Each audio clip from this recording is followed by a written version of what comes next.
Mayapaabak po, kakayungan. Mayapaabak po. Mustafa po. Mayap mo naman po. Takal-takal po salamat, takal-takal, misasansat, kaniting kakatamong misang karinato. So, anti-disperse na po, ipas po, itaw-itaw, misang karinato, bukas aba. Kung isipan ini taulinan din. At itaw po bayan makompleto 9 days. At itaw po bukas aba, 24 ikaw. Kita po 24 Benny, mapinapuin misang magkatiosan ng misang Kapitanan Benny, Midnight Mass, o misang sa lubog, ipang kayo yung tinatangin sa Kristo mismo. Okay? And then, Sunday po, Pasko, we go back in regular Sunday schedule. Ang Ebanghelyo tamo po ngayon, igilipin pa mabait ng 1. Iba niya kay Ebanghelyo ng San Lucas chapter 1, 57, verses 57 to 66. Kaya po rin pigunaman tayo na nakulang lugar ng Ebanghelyo ng 1, rin po sa Bentrikala. Kaya po rin pigunaman ng karaniwang kapagsalita ng Zacarias. Tingko rin po laway ka, detang, dakal, akotang, tungkol, tinganak, ting Ebanghelyo. Itaw po manay, ting panyatangan ni Ginoo. Or, dahil simpleng taong manay, panyatang, tinganakda, requisita, pengani mo sa magana, ngayon Pasko, at noong karakal ko tao, yung mga taong naghihintay, ang daming tanong habang naghihintay sila. Bakit wala pa siya? Kumusta na kaya siya? Tumaba kaya sila? Ano kaya ang dalang pasalubong para sa atin?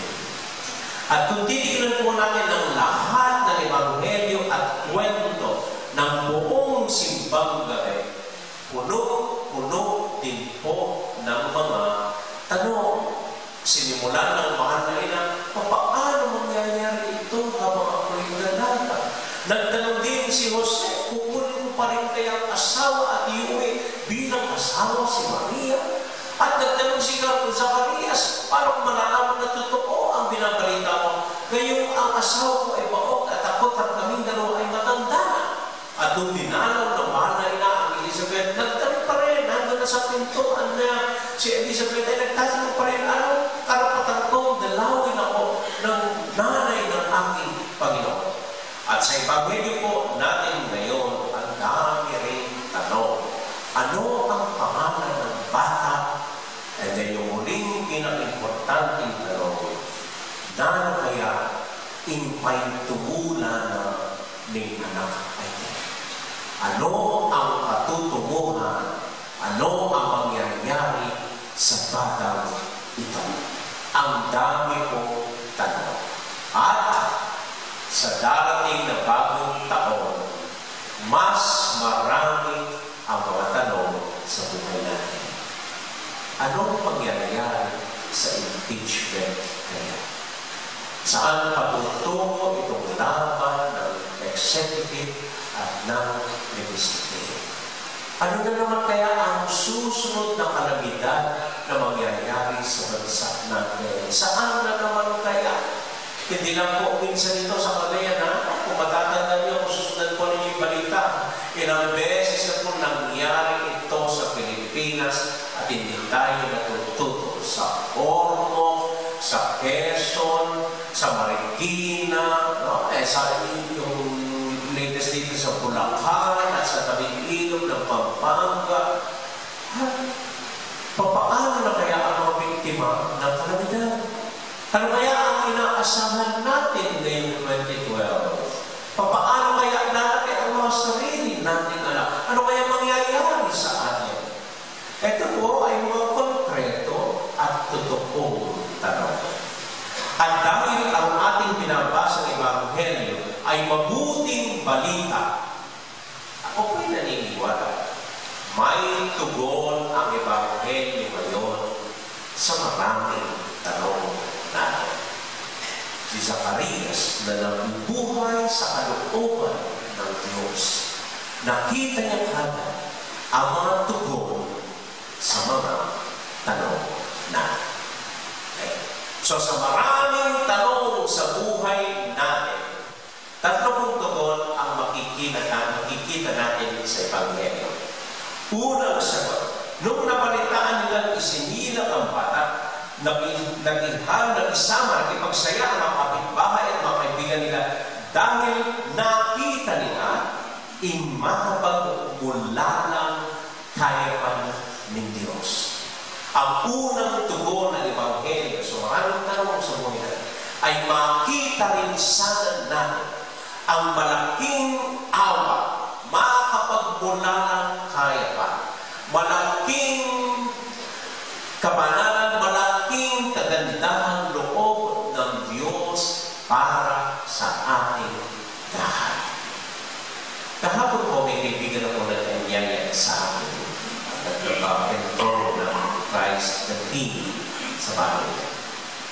At habang kami po ay nag-aamusal, ewan ko bakit napunta ang kwentuhan namin sa pinatubo. At doon narinig niya ang pinatubo, biglang parang bumalik kami 20 years ago na parang kahapon lang nangyari. At ang karanasan niya, buti raw pagod siya sa trabaho, sa umuwi muna para matulog, nakatulog ng gusto. Pag nagising niya, akala niya hating gabi na, yung pala alas 3 para ng hapon at ang dilim-dilim na. At hinayakap siya ng asawa niya, ginigising, sabi niya, alis na tayo, malapit na ang baha. Sa tabing ilog sila sa may baklo, sa mahabang tulay. So, gabi, hindi ako alis na tulay, wala kayo, sa nanay ng kanyang asawa. So, hindi ayaw umalis na wala ng kanya din. Lumabas yung bahay ng asawa niya para kunin ang anak niya na sumalubong sa kanya ang rumangkas ang lahat na napakainit. Hindi raw siya makatala sa bumalik kagad sa bahay dahil nasulog ang kanyang paa. And then they have to rush out at lumalaki ng tubig, nakasakay sa isang dump truck at doon nila nakita yung anak niya pala nandun na sa harapan ng dump truck kasama yung driver at yung lorry niya. At bawat madaan daw nila, hindi nila alam kung saan sila pupunta. Mga taong parang langgam na naggugulo at hindi alam. Kaya kinukwento ko niya ito, parang kahapon na. Nanginginig pa siya. At alam mo, tayong lahat dito may mga kwentong ganito. Ako po noon ay nasa seminary, director ako ng mga high school seminarista. Hindi ko alam kung saan ko sila dadalhin. Dahil tuwing minuto may lintol, eh yung building po sa seminary, napakatanda na. Matanda pa kay Apong Sento. Hanggang sa tuwing lumilid, ako yung kinakabahan, baka bumagsak at maiipit yung mga seminarista, anak ko na napakarami po. So wala kami ginawa, lumabas kami at nagrosaryo buong gabi. At sinusundo sila ng mga magulang nila, kaya nadagdagan pa yung mga anak natin, dahil yung mga magulang hindi na makalis after that, dahil pitch dark na. So, pati magulang nila, ay nalagaan ko hanggang yung umaga. So, lahat po tayo, lalo na po dito sa St. Jude, alam po, marami kayong kwento hinggil dito, nagsanbagin kayo, nagtakbuhan daw kayo, nung biglang nagkaroon ng alarm, 4 to 5 feet ang lahat na darating, yun pala 4, kala niyo 45 feet, 4 feet lang pala, no? At kung babalikan po natin ang karanasan na ito, paano tayo nakaligtas? Makikita niyo maliwanag ang matindi at makapagmula ng kayaban ng Diyos. Iligtas tayo ng Panginoon after 20 years sa diktador.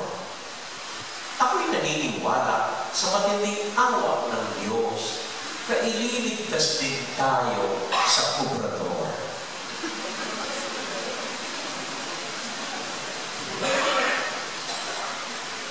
Ililigtas tayo na kung babalikan po niyo ang buhay ninyo.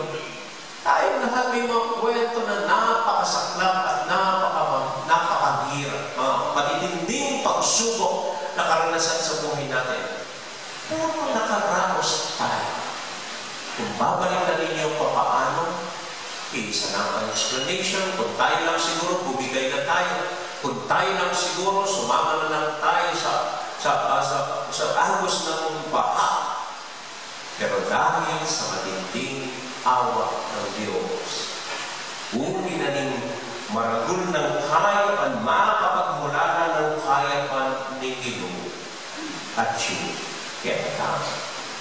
So sa maraming tanong sa buhay mo natin, huwag kayong matakot tulad ni Zacarias. Sabi mo sa Ebanghelyo, Dintang ing aldo. I love that phrase. Darating ang araw. Darating at darating ang araw na ililigtas tayo ng Diyos at ang kanyang kabutihan, ang kanyang matinding mapagmula ng kayaman sa bandang huli ang siyang darating. Amen. Amen. Ikalawang tudod po sa maraming tanong sa buhay natin, nang mabuksan ang bibig ni Zacarias, siya'y nagbigay ng papuri at pasalamat sa Diyos. He sang praises and blessings to God. Sa maraming tanong sa kalooban niya, bakit, anong purpose ng batang ito, anong mangyayari sa batang ito, bakit sa bandang ito nabigyan pa na. Sa dami ng tanong na yun sa puso niya, isa lang ang sinambit niya, nagbigay ng papuri at pasalamat sa Diyos. Noong unang araw ko pong nabalitaan ang nangyari sa Cagayan at sa Ina, talaga po ako ay na-shock, naawa at hindi ko maintindihan bakit gano'n ang nangyari. Iniisip ko lang, tayo iba, tayo po ay sanay na sa baha. Pichani-chani tanaw, gusto matingan po. Masaya tao, gusto matingan po. Muray kasan, makapagtapisok tanaw. Mamiyano na paringaman tanaw na natingan po.